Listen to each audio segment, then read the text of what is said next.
An archaeologist enters the temple chamber. It's clear that whatever is inside, the people who kept it did not want it found. But there are no chests full of gold and jewels or ancient artifacts piled in the corners. In fact, the room is completely empty, except for one small statue on a pedestal. Upon closer investigation, it is made of green soapstone and appears to be carved into the shape of a seated skeletal figure. It seems harmless, and the archaeologist stares at it until he hears one of his colleagues talking outside. He turns back to answer them before looking back at the statue, which is no longer on its pedestal.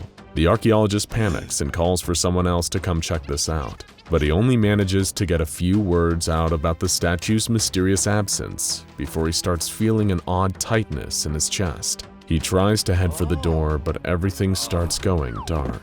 He collapses to the floor, dying instantly. And just as quickly, the mysterious green statue reappears, this time located directly on the chest of the deceased scientist, awaiting its next viewer. SCP-689, also known as the Haunter in the Dark, was first discovered in the early 20th century, as German explorers searched Indian architectural sites for valuable artifacts. The green soapstone statue, only 30 centimeters in height, isn't particularly light, but it's also not large or heavy enough to cause any problems for those looking to take it. Those who have studied it believe that the skeletal figure, which is seated with its hands clasped over its knees, represents an ancient deity of the underworld. After its discovery, the statue's location was briefly unknown, but it was later obtained by the United States Office of Strategic Services from German hands after the end of the Second World War. And that's when its dangerous properties became clear for the first time. While SCP-689 appears to be a standard inert statue, this only holds true if it is being watched by at least one person. When it becomes dangerous is if it is in the presence of a person who watches it, then takes their eyes off the statue. Thankfully, SCP-689's anomalous effects aren't triggered by normal behavior like blinking, but as soon as eye contact is fully broken, like when someone looks away from it completely, the statue will vanish. It will then reappear 15 to 20 seconds later and bring with it a deadly curse. Because each time SCP-689 vanishes, it takes a life. In under 20 seconds, one person who has previously seen SCP-689 and broke eye contact with it will die spontaneously. The cause of death is always some sort of natural cause, but ranges from mundane causes like heart attacks and strokes to sudden ruptures of internal organs, including in some cases, every major organ in the body rupturing at once. If only one person has currently viewed SCP-689 and is alive, the statue will cause their death and immediately appear atop their body.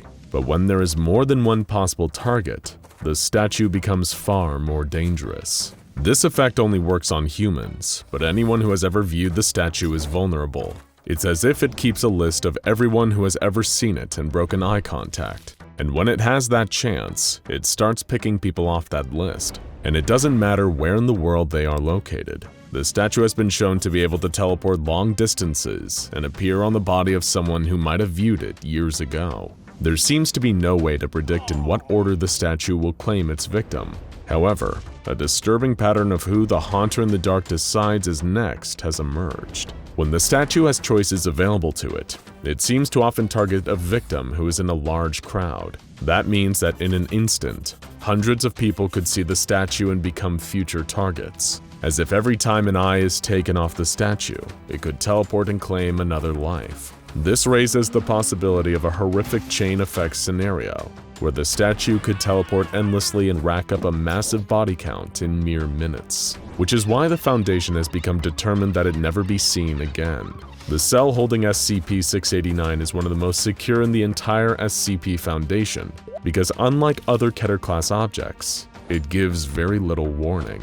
If it is seen, it can be gone in a second with no way of knowing where it is. And depending on how many possible targets are out there, it could be anywhere in the world. That is why it is currently encased in a large concrete chamber surrounded by high-intensity sodium iodide lights. Each of these lights has a separate power supply, so there is no chance of total power failure. And for those tasked with keeping it safe, it's one of the hardest jobs in the Foundation. 3 people are on duty at SCP-689's cell at all times. 2 D-Class personnel are stationed inside the chamber, and a Level 2 agent is stationed in the control chamber. The D-Class agents have one job: to never take their eyes off the statue. They can alternate breaks, but the statue must never be allowed to be unobserved for even a second. And because each person who has seen the statue is a security risk, the D-Class agents are equipped with instant kill devices so they can be terminated from afar rather than being potential targets. The Level 2 agent, meanwhile, has a very difficult job. This is one of the most specialized tasks in the entire Foundation, because the agent must be either blind or equipped with a helmet that completely blocks their vision, which they must wear for their entire SCP-689 shift. All control features in the chamber are designed to be operated by someone without the ability to see, and the operator is not to remove their helmet under any circumstances, or they risk termination themselves as a potential security risk and escape vector. But don't worry, even if the statue still manages to escape its chamber, the Foundation has a plan. Just don't tell staff assigned to 689 what it is. In the event of a containment breach or failure of the lights in the statue's chamber, the first priority is to terminate any D-Class or Level 1 observers who may have been exposed to the Haunter in the dark.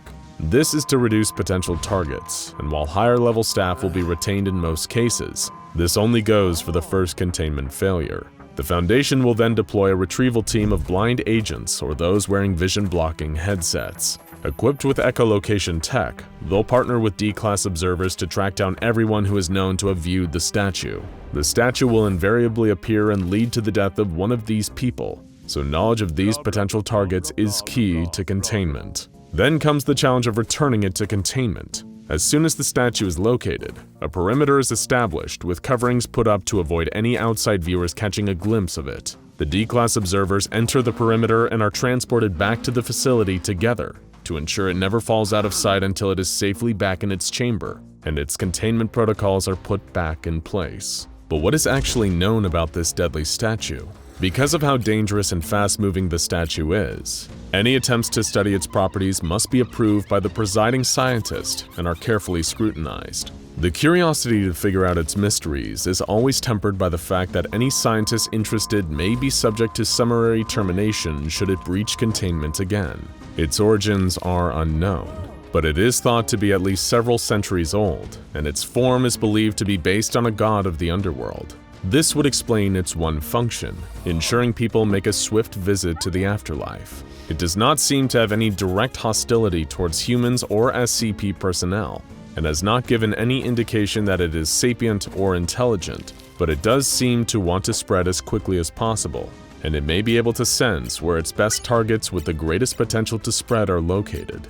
This has led many to compare it to one of the SCP Foundation's most notorious residents. SCP-173 is another statue that poses a grave danger to anyone who looks at it the right way. Similar to SCP-689, it is frozen in place and requires anyone who enters its containment unit to look directly at it. Any breaking of eye contact can be deadly, and it's more strict in its definition of breaking eye contact than 689 is. Simply taking your eyes off for even a second, even to blink, is enough to seal your fate. But SCP-173 doesn't use supernatural powers to claim its victim. This large concrete statue instead becomes mobile and extremely violent when eye contact is broken, killing its targets by strangulation or breaking the neck. While this entity has killed many personnel since its containment, it doesn't seem to have the same ability of SCP-689 to teleport to a completely different location, which means it is actually less of a threat than the Haunter in the dark. But the two statues' similar MO of killing when eye contact is broken has led some to speculate a connection, despite one being of modern construction and the other being old, possibly even ancient. But one of these statues poses a potential end-of-the-world scenario, which is why the Foundation is so concerned about SCP-689 breaching containment. SCP-689 might just be among the hardest anomalies to get back in the bottle once it escapes. If it appears far outside containment, in a crowded scene, it now has hundreds of new potential targets. By the time the Foundation tracks it down to its past location, it will have likely teleported again, and there seems to be no limit to how many lives it can claim in a set time. That means that as it racks up more targets and teleports into crowds, it could escalate into a major threat to Earth's entire population. with SCP-689 seeming to be able to kill anything that breaks eye contact with it. There are some in the Foundation who wonder if it should be used against the most notorious captive of the SCP Foundation, SCP-682. This rage-filled, indestructible, regenerating beast has been a thorn in the Foundation's side for years. It has cost countless lives of agents and personnel with its many containment breaches, and so far the Foundation has been unable to terminate it by any conventional means. But SCP-689 isn't exactly what you would call conventional means. It simply triggers an invariably fatal reaction within the body of whoever it targets, which means it could possibly be the only thing that could kill SCP-682 permanently. The risks of pitting these two anomalies against each other are immense though. Not only does any interaction with SCP-682 carry risks of yet another catastrophic containment breach, but moving the volatile SCP-689 puts everyone, not just those in the Foundation, at risk too. The proposed plan involves exposing the two, then immediately turning off the lights. But for this experiment to be pulled off safely, every personnel who has seen SCP-689 must either be terminated or placed in the same containment chamber, giving the statue no choice but to eventually choose SCP-682. To improve the chance of success, the doctors planning this operation have suggested terminating all D-Class personnel in advance to better the odds. Should this experiment ever be approved though, a failure could be truly catastrophic. SCP-682 has already shown itself to be able to come back from things that are seemingly impossible to survive, including having the majority of its body destroyed with only atoms remaining, and yet it was still able to regenerate back. Who's to say it couldn't survive a heart attack or organ rupture too? There is also the risk of 682 gaining the power used against it. The only thing worse than SCP-682 is an SCP-682 that can now teleport around the world to kill anyone who has ever looked at it. But even with these risks, the experiment has not been officially ruled out. Could one of the Foundation's deadliest Keter Class anomalies be the solution to another? It's under advisement, but for right now, the Foundation is keeping a very close eye on SCP-689, in more ways than one. For more on the Foundation's first killer statue, check out SCP-173 The Sculpture Tale, or watch Termination Attempts SCP-682 for just how hard this lizard is to kill.